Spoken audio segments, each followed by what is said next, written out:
Luis Fernando Torres, representante y directivo del Movimiento Cambio. Luis Fernando, muy buenos días y bienvenido a la mañana 24 horas. Cuéntenos cuáles son las razones por las que hay este viraje importante en la provincia de Tungurahua, toda vez que en un inicio era una provincia que estaba a favor de la tesis, la teoría y la propuesta del presidente de la República, Rafael Correa, y todo su movimiento de Alianza País. Entre el 2007 y el 2009, en 8 de los 9 cantones de Tungurahua no había ganado el presidente de la República, solamente en Ambato le había ido bastante bien. Esta vez perdió en Ambato y de manera especial en las zonas urbanas de la ciudad. Fue un voto muy razonado, fue un voto de rechazo al mismo discurso sin soluciones. A mi modo de ver, la sobreexposición del presidente, diciendo lo mismo y sin resolver los principales problemas del ciudadano, delincuencia y falta de empleo y trabajo, llevó a que muchísimos ambateños en zonas urbanas voten en contra de la consulta popular y le den prácticamente al no una diferencia entre 17 y 20 puntos, lo cual es histórico. Por Ambato desfilaron todos los ministros, el vicepresidente, el presidente, durante las 2 últimas semanas de la campaña. A pesar de ello, no lograron revertir la tendencia. Inclusive, el exit poll del señor Pérez reconoció esa diferencia a las 5 de la tarde. No podían tapar el sol con un dedo. En Ambato era insostenible la campaña de la consulta popular. El movimiento Cambio que presido hizo lo que le correspondía, trabajar en Ambato, en Tungurahua, en el centro del país y en varias provincias del Ecuador, porque el movimiento es nacional, pero pusimos todas nuestras energías en el centro de la patria y particularmente en Ambato y en Tungurahua. Analizando un poco la situación de la provincia de Tungurahua y en particular de la ciudad de Ambato durante los últimos años, los últimos meses principalmente, por ejemplo, el tema de desempleo ha sido muy acentuado. ¿Esta es una respuesta a la falta de soluciones, por ejemplo, al problema de desempleo en esta ciudad? Bueno, el índice de pobreza en Ambato es uno de los más bajos en el país. Inclusive la población de Ambato no es mayoritariamente indígena, no más de un 16% es indígena. El resto de la población la componen agricultores no indígenas dedicados al trabajo y por supuesto gente dedicada a la pequeña, mediana y también a la gran industria. Existe un buen movimiento económico en Ambato. Las razones más bien son otras: el desencanto con el gobierno, el hecho de que para el ambateño la consulta fue una amenaza a su actividad productiva.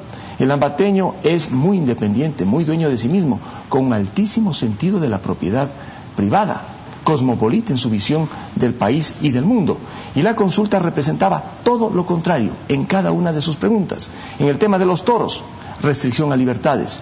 En el tema de la afiliación al seguro social penalizada, el enriquecimiento privado ilícito, injustificado, la restricción a los medios de comunicación, la concentración de poder en la justicia, todo ello para un ambateño era verdaderamente preocupante. Entonces, con un voto inteligente, muy razonado, se le dijo no. Y en el resto de la provincia de Tungurahua, en los demás cantones, en las zonas rurales y en el centro del país, la explicación obedece al hecho de que allí existen muchísimos agricultores que se dedican a actividades productivas por sí mismos, que vieron en la consulta una amenaza más. Entonces, creo que fue definitivamente el planteamiento equivocado que hizo el gobierno. Curiosamente, en la costa tiene un voto mayoritario el gobierno. Según los últimos estudios, en la costa está el mayor número de pobres en el país, desde la crisis de 1998. Es decir, donde hay más pobres, en las zonas, digamos, periféricas de la costa ecuatoriana, gana. Donde hay relativamente menos pobres, pierde. Eso significa que, al menos en la sierra ecuatoriana y en el centro del país, cada día hay un voto más consciente que advierte de los peligros de un modelo, dicen, de corte socialista, estatista, mercantilista, como uno quiera, pero que en definitiva no resuelve ni el problema de la delincuencia, ni el problema de la falta de empleo, trabajo, productividad e inversión. En el caso de Tungurahua, las 10 preguntas pierden. Analicemos algunas de ellas. Por ejemplo, las preguntas sobre justicia, la 1, la 2, la 4 y la 5. La diferencia de la 1, por ejemplo, está 50.7,7 a favor del no, 40 a favor del sí. La pregunta 4, una de las más polémicas, está 56,1 a favor del no y 33,9 a favor del sí. La pregunta 6, sobre el enriquecimiento ilícito, el enriquecimiento privado no justificado, 53,5 por el no y 35,9 por el sí. La pregunta 9, que hasta el momento arroja pues resultados a favor favor del no a nivel nacional. En Tungurahua está 55,7% a favor del no y 33,4% a favor del sí. Y la pregunta 10, que está pues en todo el país, casi todo el país le han dicho que sí a esa pregunta. En Tungurahua está 55% por el no y 34,3% por el sí.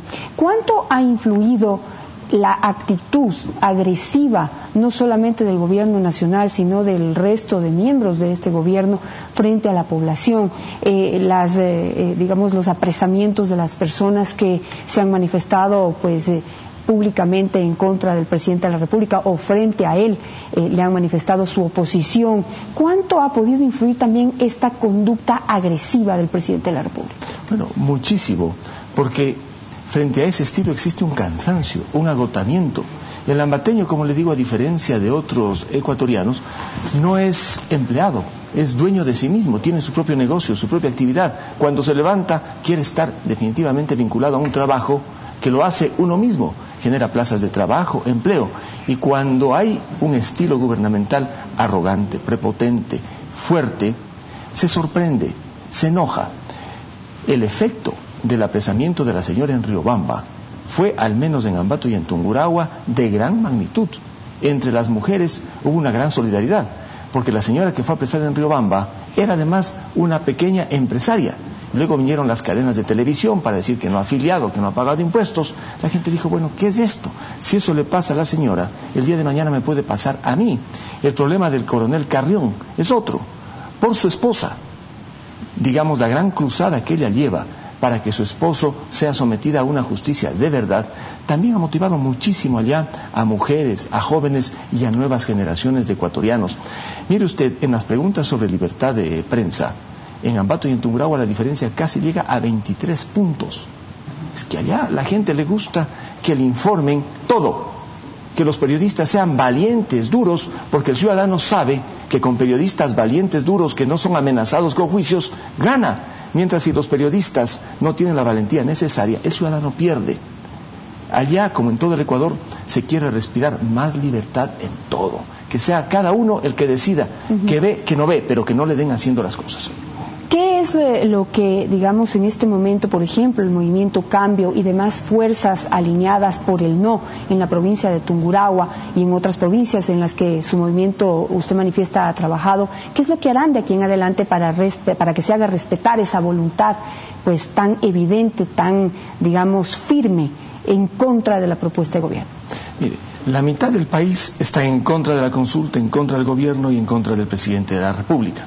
En Tungurahua, los 2/3 de los votantes están en contra de este proyecto del socialismo del siglo XXI y de este estilo prepotente y arrogante con el cual no se soluciona el problema de la delincuencia, ni el de la producción, ni de la falta de empleo y trabajo. Creo que es importante que de manera estratégica comencemos a desarrollar acciones políticas democráticas para la época post-consulta. A mí me parecería sumamente riesgoso que en la Asamblea Nacional haya legisladores que se sientan bendecidos con un voto mayoritario y quieran hacer lo que ellos creen que deben hacer, cuando hay la mitad de la población en contra. De tal manera que habrá que desarrollar acciones políticas democráticas para resistir, para hacerles saber que no puede una persona imponer una voluntad a la mitad del país. En Loja, por ejemplo, ya se ha hablado del derecho a la resistencia, de aplicar este derecho constitucional previsto en la Constitución del 2008, de no cumplir lo que consideran injusto. En Loja también ha ganado rotundamente la tesis del no. El tema de la resistencia civil democrática prevista en la Constitución está generalizándose, no solamente en Loja, sino en otras provincias del centro del país. En Ambato, en Tungurahua y en otras provincias, el movimiento Cambio va a trabajar en esa línea, para que haya una acción política democrática, de resistencia democrática, por supuesto, pacífica, a toda esta avalancha que nos anuncian, porque parecería que no han perdido. Lo mismo les da ganar con una centésima, con 1 punto, 2 puntos, 3 puntos, o con 25 puntos, como dijeron el sábado. No es así. Una sociedad plural y democrática necesita respeto y tolerancia, y lo que menos les falta es tolerancia. Sin embargo, mi apreciación por la experiencia que tengo en la actividad pública es que el gobierno está en el principio del final. Hoy la pendiente va así, y creo que esto no se detendrá.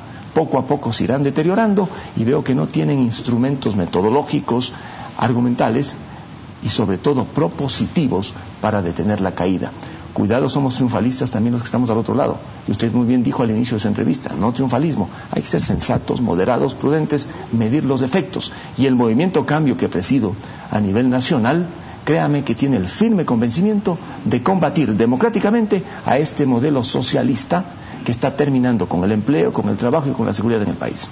Muchísimas gracias a Luis Fernando Torres del Movimiento Cambio, quien nos vino a explicar cuáles son las causas del rotundo triunfo del no en esa provincia. Hay 11 provincias en el país en donde la tendencia y los resultados hasta hoy obtenidos no van a cambiar. Los porcentajes podrán variar en algo, pero el no habría triunfado casi en la mitad del país. Y eso es algo que no se puede ignorar. De aquí en adelante necesitamos escuchar propuestas de reconciliación, propuestas de acuerdos para poder llegar y avanzar en un país que necesita cambios, pero a través de consensos. Muchísimas gracias, Luis Fernando Torres.